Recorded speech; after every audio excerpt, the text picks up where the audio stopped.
নমস্কার বন্ধুরা, আপনাদের নিজস্ব channel yes you can do দিসে সুস্বাগতম। আজকে যে আমি চাকরির নোটিফিকেশনটা নিয়ে এসেছি একমাত্র তারাই দেখবেন যারা ওয়েস্ট বেঙ্গলের বাইরে গিয়ে শিক্ষকতা করতে চান। হ্যাঁ, ওয়েস্ট বেঙ্গলের বাইরে গিয়ে যদি শিক্ষকতা করতে চান তাহলে এই ভিডিওটি পুরো দেখবেন, কিভাবে আপনারা অ্যাপ্লাই করবেন এবং কী কী পোস্ট আছে, কতগুলো পোস্ট আছে সেগুলো কিন্তু আমি ডিটেলসে আপনাদের আমার কম্পিউটার স্ক্রিনে নিয়ে গিয়ে বুঝিয়ে দেবো। মনে রাখবেন, প্রাইমারি এবং আপার প্রাইমারি প্রত্যেকটাতেই সিট আছে এবং অনেকগুলি সিট আছে। যদি আপনারা চান তাহলে অবশ্যই অ্যাপ্লাই করতে পারবেন। তো চলুন, কি সিট আছে, কিভাবে আপনারা অ্যাপ্লাই করবেন, কোন অ্যাড্রেসে অ্যাপ্লাই করবেন সেগুলো সব আমি কিন্তু দেখিয়ে দিচ্ছি। প্রথমে হচ্ছে পোস্ট যেটা আছে, নাম্বার অফ পোস্ট কতগুলো আছে, 65। কোথায়? For primary school teacher. Primary school টিচারের জন্য আপনাদের 65, কম না, 65 ভ্যাকেন্সি আছে। কি কি লাগবে আপনাদের? কোয়ালিফিকেশান ক্লাস 12 লাগবে, তার সাথে 2 বছরের যদি ডিএলএড থাকে তাহলে আপনারা অ্যাপ্লাই করতে পারবেন।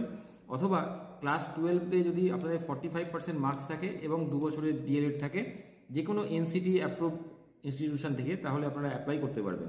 এছাড়া সমস্ত ক্ষেত্রেই কিন্তু দেখুন, ক্লাস 12 এবং যদি আপনাদের ডিএলএড থাকে তাহলে অ্যাপ্লাই করতে পারবেন।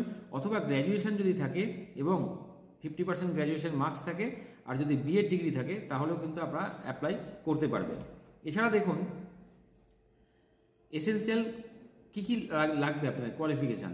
যদি আপনারা কোনো টেট পাস করে থাকেন, সেন্ট্রাল গভর্নমেন্টের হতে পারে বা স্টেট গভর্নমেন্টের হতে পারে, তাহলে আপনারা অবশ্যই অ্যাপ্লাই করবেন। এরা কিন্তু প্রেফারেন্স দিচ্ছে, এদেরকে আগে নেবে এরা। এছাড়া যদি আপনারা আপার প্রাইমারি স্কুলে যান তাহলে আপনাদের 115টা সিট আছে। সেক্ষেত্রে আপনাদের গ্র্যাজুয়েশন থাকতে হবে বিএ, বিএসসি, বিকমে এবং 2 বছরের আপনাদের এলিমেন্টারি এডুকেশন মানে ডিএলএড থাকতে পারে। অথবা আপনাদের কিন্তু 1 বছরের বিএড থাকতে হতে পারে এবং যদি আপনাদের বিএড থাকে তাহলেও কিন্তু আপনারা অ্যাপ্লাই করতে পারবেন। কিসে? আপার প্রাইমারিতে। ঠিক আছে, এখানে বয়সটা যদি দেখি, প্রথমে প্রাইমারি সেকশনের বয়স হচ্ছে 30 ইয়ার্সের মধ্যে এবং বিএড মানে আপার প্রাইমারি সেকশনের বয়স সেটাও কিন্তু 30 বছরের মধ্যে। যদি আমরা ডিটেলস দেখি ভ্যাকেন্সিটা, প্রাইমারি সেকশনে যদি ইংলিশ মিডিয়ামে আপনারা অ্যাপ্লাই করতে চান তাহলে 45টা আছে সিট। যদি হিন্দি মিডিয়ামে অ্যাপ্লাই করতে চান তাহলে হচ্ছে 20টা সিট আছে। এখানে কিন্তু সাবজেক্ট সব সাবজেক্টই পড়াতে হতে পারে, সেটা হিন্দি মিডিয়াম হন বা ইংলিশ মিডিয়াম হন। আপার প্রাইমারি সেকশনের ক্ষেত্রে আপনাদের যদি অল মিডিয়াম মানে হিন্দি, ইংলিশ সব মিডিয়ামে যদি হয় তাহলে ইংলিশ সাবজেক্টের জন্য কিন্তু আপনাদের 45 সিট আছে। সায়েন্স আর ম্যাথের ক্ষেত্রে যদি আপনারা ইংলিশ মিডিয়ামে অ্যাপ্লাই করেন তাহলে আপনাদের 35 এবং সোশ্যাল সায়েন্সের ক্ষেত্রে 25 সিট আছে। যদি হিন্দি মিডিয়ামের জন্য অ্যাপ্লাই করেন তাহলে সায়েন্স আর ম্যাথের ক্ষেত্রে 5টা এবং সোশ্যাল সায়েন্সের জন্য 5টা সিট আছে। এবার দেখুন কিভাবে অ্যাপ্লাই করবেন। এখানে একটা ফর্ম দিয়েছে, এই ফর্মটাকে আপনারা ডাউনলোড করবেন, প্রিন্ট আউট নেবেন, প্রিন্ট আউট নিয়ে আপনারা অ্যাপ্লাই করতে পারবেন। কিভাবে অ্যাপ্লাই করবেন? প্রথমেই দেখুন পোস্ট, প্রাইমারি সেকশন হলে এখানে পোস্ট দিয়ে দেবেন, আপার প্রাইমারি সেকশন হলে এখানে পোস্ট দেবেন এবং এখানে সাবজেক্ট দেবেন। এখানে একটা পাসপোর্ট সাইজ ফটোগ্রাফ আপনারা চিটিয়ে দেবেন। অ্যাপ্লিকেন্টের নাম মানে আপনাদের নাম, বাবার নাম, residential address, mobile number, email, date of birth এবং যখন অ্যাপ্লাই করছেন সেই ডেট অনুযায়ী আপনাদের কত বয়স হচ্ছে সেটা এখানে লিখবেন। জেন্ডার আপনাদের কি আছে সেটা লিখবেন। মেল হলে মেল এখানে টিক মারবেন, ফিমেল হলে এখানে টিক করবেন। যদি কোনো রকম রিজার্ভেশন থাকে তাহলে এখানে ইউজ করবেন, অথবা আনরিজার্ভ থাকলে এখানে টিক করবেন। এবার ফিজিক্যালি হ্যান্ডিক্যাপ যদি থাকেন তাহলে ইয়েস করবেন, যদি না থাকেন তাহলে নো করে দেবেন। ম্যারিড হলে ইয়েস করবেন, আনম্যারিড হলে নো করবেন। এবার যদি আপনি টেট কোয়ালিফাই করে থাকেন তাহলে ইয়েস করবেন, যদি না করে থাকেন তাহলে নো করে দিতে পারেন, কোনো অসুবিধা নেই।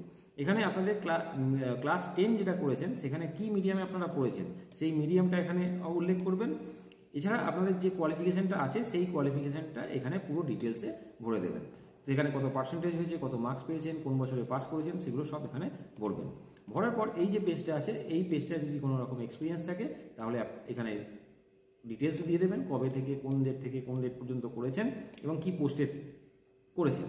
এখানে আপনাদের কি কি আপনারা ডকুমেন্ট দিচ্ছেন সেই ডকুমেন্টগুলো প্রত্যেকটা ডকুমেন্টে আপনারা এখানে দেবেন এবং টিক করে দেবেন। যে ডকুমেন্টগুলো দিচ্ছেন, ধরুন আপনারা মাধ্যমিকের মার্কশিট দিচ্ছেন, সেক্ষেত্রে এখানে এসএসসি মার্কশিট টিক করে দেবেন। ওকে, এইগুলো সব কমপ্লিট করে দেবেন। কমপ্লিট করার পর এখানে আপনারা একটা সিগনেচার করবেন। আপনাদের সিগনেচার করে কোন অ্যাড্রেসে পাঠাবেন, দেখুন এখানে বেরিয়েছে কিন্তু এটা 23,000 টাকা এখানে স্যালারি আছে এবং বেরিয়েছে এই অ্যাড্রেস থেকে দাদরা অ্যান্ড নগর হাভেলি অ্যান্ড দমন অ্যান্ড দিউ, যেটা আমরা কেন্দ্রশাসিত অঞ্চল হিসাবে চিনি, এই অ্যাড্রেসে আপনারা পাঠিয়ে দেবেন। এবং এখানকার যে নোটিফিকেশান নাম্বারটা, ওই নোটিফিকেশান নাম্বারটা অবশ্যই এনভেলপের ওপরে কিন্তু লিখতে ভুলবেন না। বেশি দেরি না করে অবশ্যই তাড়াতাড়ি করে দিন। যদি ওয়েস্ট বেঙ্গলের বাইরে যেতে চান এবং এই চাকরিটা করতে চান, তাহলে আপনারা অ্যাপ্লাই করে দিন। কেমন লাগলো এই ভিডিওটি? অবশ্যই লাইক বাটনটি প্রেস করে কমেন্ট করতে ভুলবেন না। যদি প্রথম এসে থাকেন চ্যানেলে, তাহলে সাবস্ক্রাইবও করে নিন।